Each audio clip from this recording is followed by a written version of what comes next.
Гости на Канал 8, добро дојдовте. Кочанска река ќе добие нов пешачки мост на просторот меѓу Центарот за култура Бели Мугри и Трговскиот центар. Пред неговата изградба трае постапката за изработка на основен проект, а мостот ќе биде дел од проектот за целосна реконструкција на просторот на постојниот парк и околината на Центарот за култура. Општина Кочани ја почнува постапката за изработка на техничка документација и основен проект за изградба на пешачки мост на Кочанска река, што ќе го поврзува просторот кај летната сцена на Центарот за култура Бели Мугри со влезот во Трговскиот центар од кај паркинг просторот. Пред 3 дена заврши јавниот повик за избор на проектантска фирма која ќе работи на проектот, а за кој локалната самоуправа од сопствениот буџет планира да потроши околу 170.000 денари. На последната седница на Советот на општината, одговарајќи на советнички прашања, градоначалникот Илиев даде кратка информација дека се очекува постапката да се реализира во планираниот рок. Изберен е изведувач во тек и работата за целосна реконструкција на парк со мост пешачки мост преку реката, нешто што ќе допринесе да видно се измени ликот на централното градско подрачје со поврзувањето после реконструкцијата на Трговскиот центар со мостот и реконструкцијата, целосната реконструкција на градскиот парк, не само плочникот, туку и зелените површини да бидат реконструирани и да навистина имаме едно пристојно место каде што ќе можат граѓаните и да шетат и да уживат.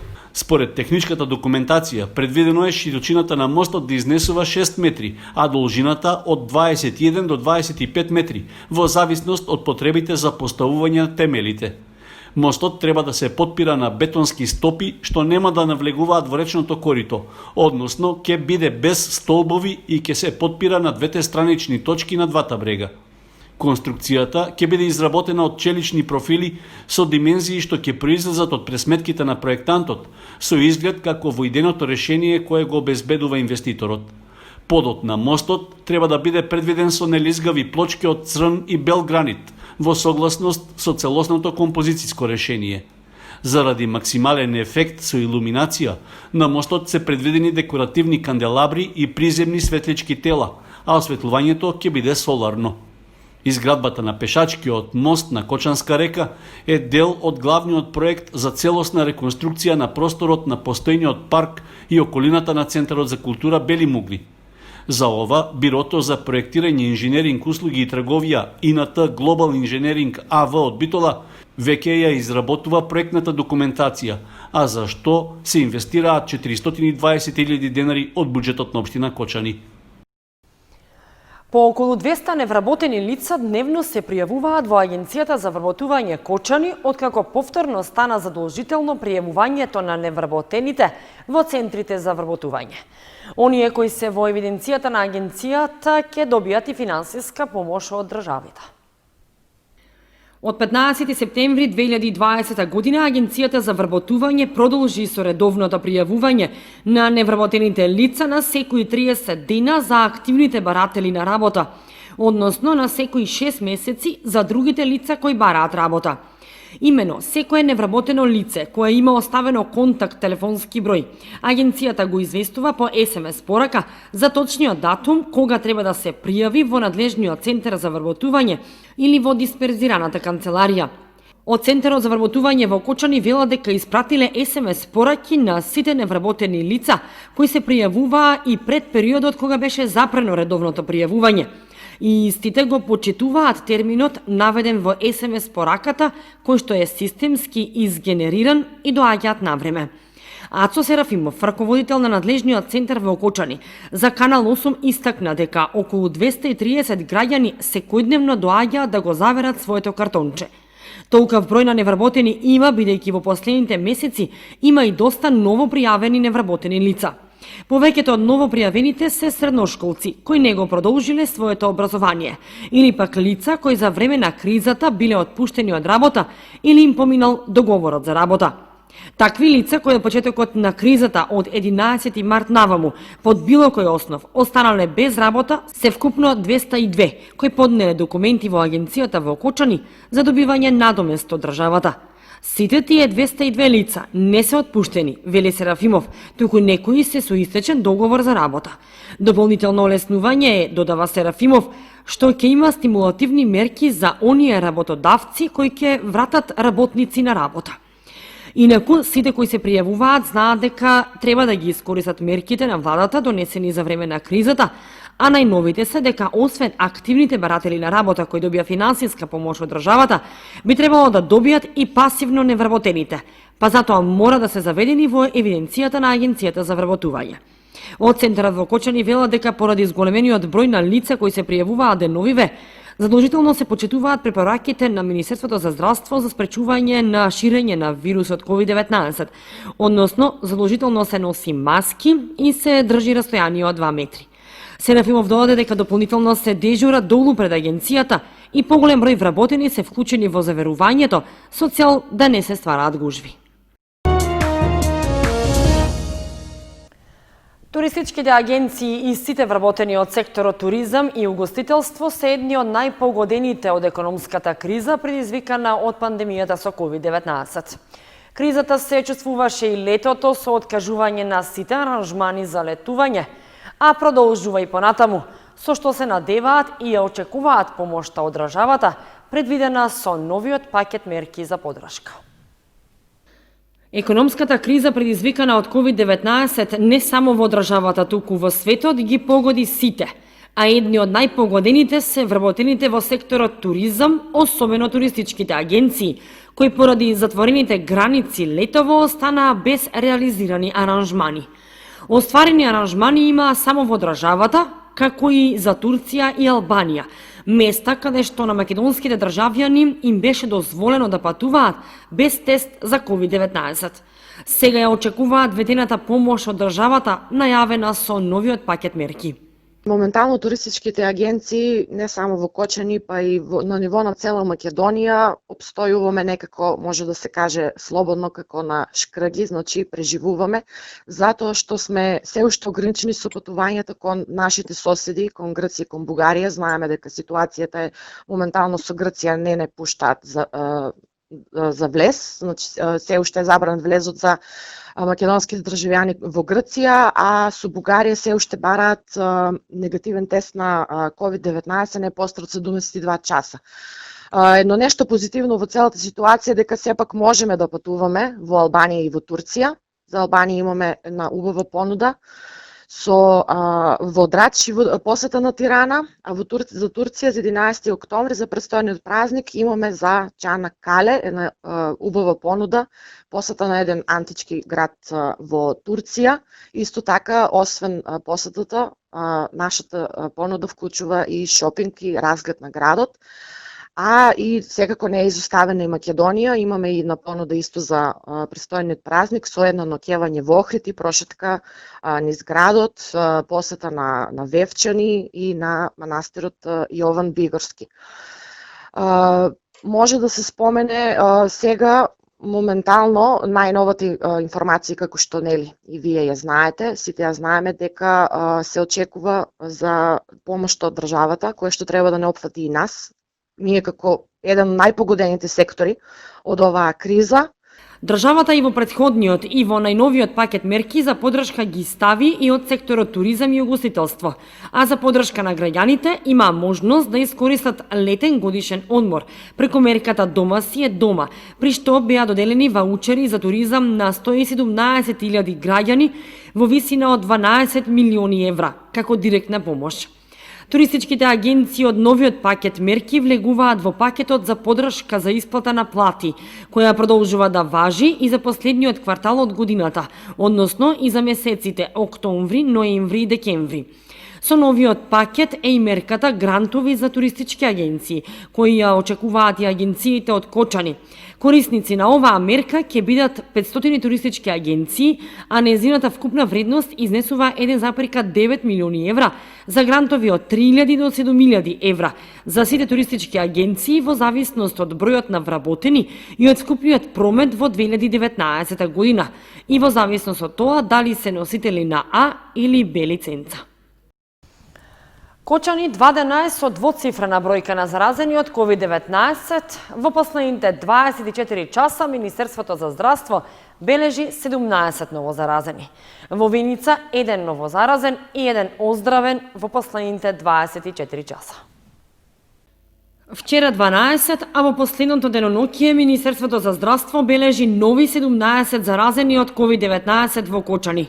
Со оглед на тоа што 6 пациенти се оздравени, бројката на активни случаи во Кочани изнесува 172.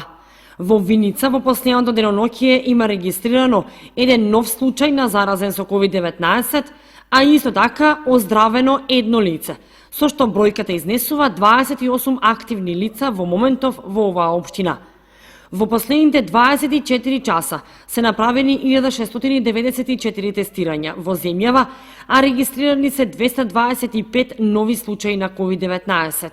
Најмногу во Скопје 96, Куманово, Прилепи, Битола по 8, Штипи, Крива Паланка по 7, Тетово 15, Струга и Валандово по 3, Велес 5, Охрид, Гостивар и Делчево по 2, Кавадарци и Свети Николе по 6, Евгелија Радовиш, Пехчево, Виница и Кратово по 1, Струмица 11, Кочани 17, Берово 10 и Кичево 7 нови случаи.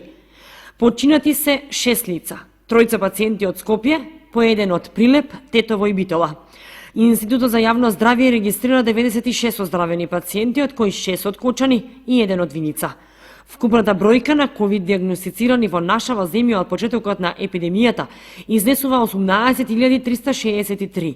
Бројката на оздравени пациенти е 15.164, на починати 749, а во моментов бројот на активни случаи во земјава изнесува 2450.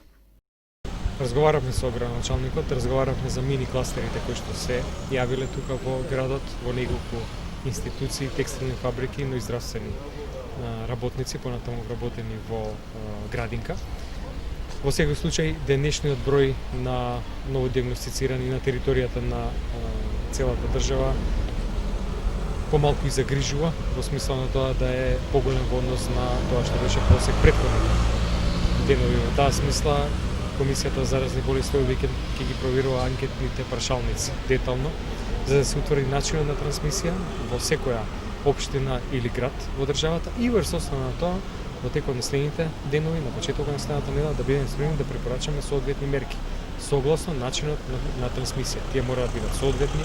Ги најавивме на почетокот на месец септември, бевме свесни дека ни доаѓа есенски период во кој што може да има зголемен број на диагностицирани случаи, еве сега практично и се случува. Апелирам до граѓаните уште по-ревносно се придржуваат до овие мерки, заради тоа што тоа е единствениот начин да се спречи ширењето на вирусот. Насекаде рестриктивните мерки дадоа резултат. После олабувањето на рестриктивни мерки се појавија нови и нови случаи. Тоа е доказ дека вирусот е тука и дека единствен начин да живееме на некој начин, да не запрат сите процеси во државата, не само кај нас, во сите држави, е да се придржуваме до превентивните мерки. Целосен карантин не е истинско решение, заради тоа што кога и тоа да биде направено или препорачено. После укинувањето, повторно се соочуваме со ризикот з голем број на случаи. Затоа апелирам да се придржуваме до превентивните мерки.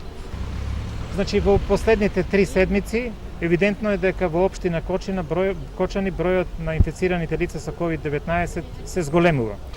Тоа е појава која сите нас не загрижува и секако, јас како прв човек на општината Кочани, заедно со кризниот штаб разговараме на нашите состаноци што е тоа што треба да преземеме и да направиме, се со цел да го сопреме ширењето на COVID-19. Но вистина, во изминатите 7 месеци, од кога е пандемијата COVID-19, сите ние сме свесни дека не ни стојат многу средства на располагање со кои можеме да се бориме против COVID-19. Единствено нешто што ни преостанува и што е докажано дека помага, тоа е апсолутното почитување на сите мерки и препораки на надлежните институции. Од тука, во секој наше обраќање и на секој наш состанок го упатуваме јасно апелот до сите наши сограѓани за максимално придржување кон сите мерки и препораки издадени од страна на Министерството за здравство, Светската здравствена организација и сите други надлежни.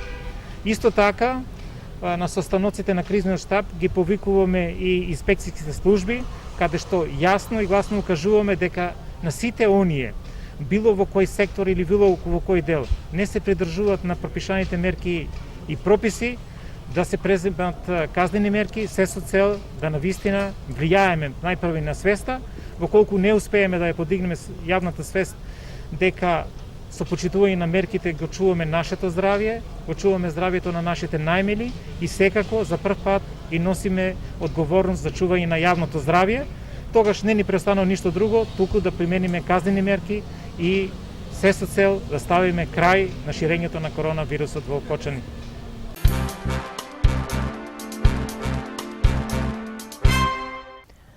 Викендов завршува 57-то издание на Драмскиот аматерски фестивал. Во специфични услови поради пандемијата од COVID-19, сепак организаторите успеаја да ја задржат традицијата и да представат неколку театарски представи и придружни содржини.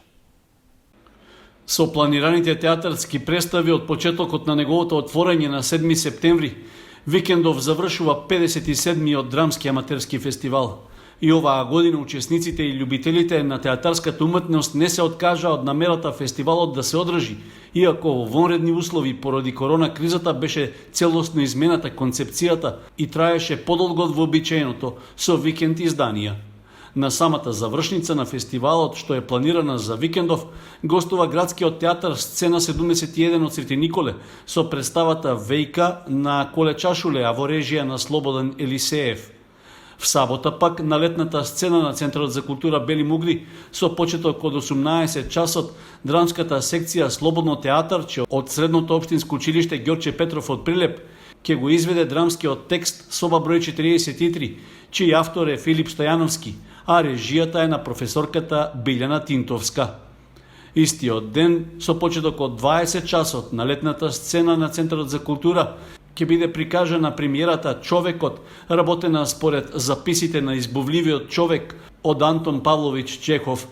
Во главната улога игра Ефтим Трајчов Ѓаурски, а режијата е на Перо Даниловски. Се работи за проект од годишната програма на Центарот за култура Бели Мугли, што е поддржан од Министерството за култура. Инаку, годинава на Драмскиот аматерски фестивал нема награди и прогласување победници. За пофалба е што и покрај пандемијата тој се одржа, а организаторите очекуваат идната година да ја продолжат својата благородна мисија за негување и поттикнување на драмскиот аматеризам. Во 87-та година од животот почина Благој Симеонов Кравче, еден од доајените на новинарството во Кочани. Беше вработен во општина Кочани, но хонорарно работеше и како дописник за неколку весници во Македонија и во поранешна Југославија. Погребот на Благој Симеонов ќе се изврши в сабота на градските гробишта во Кочани.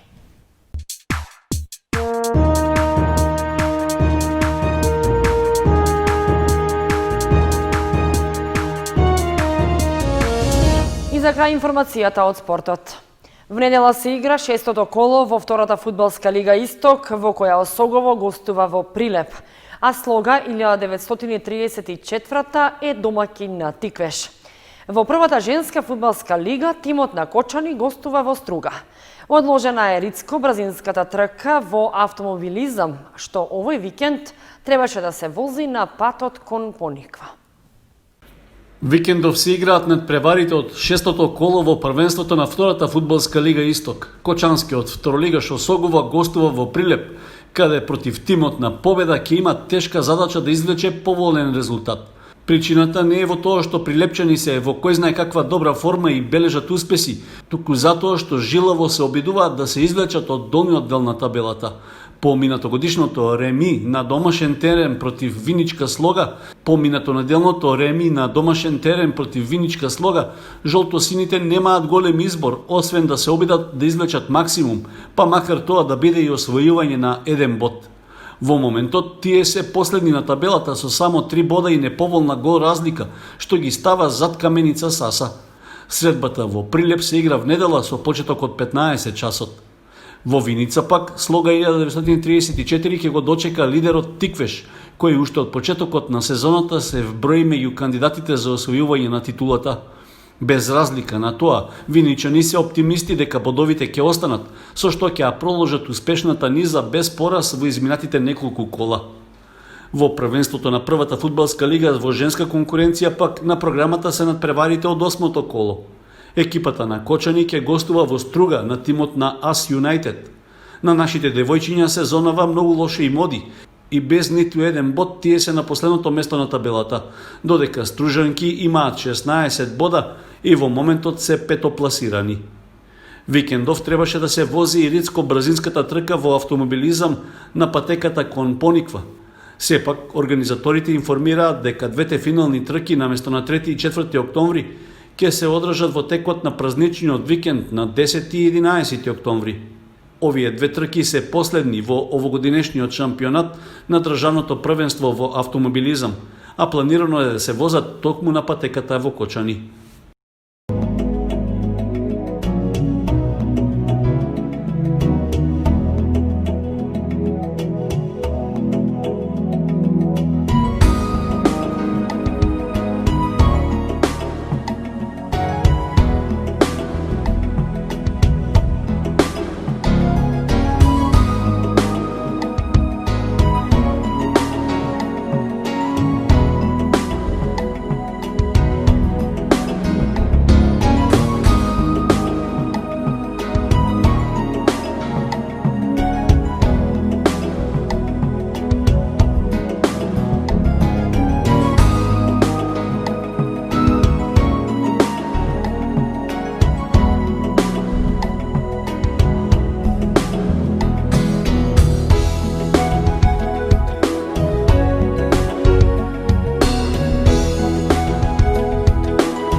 Почитувани, тоа беше се што ви подготвивме за ова издание на вестите на Канал 8. Ви посакуваме пријатен викенд. Довидување.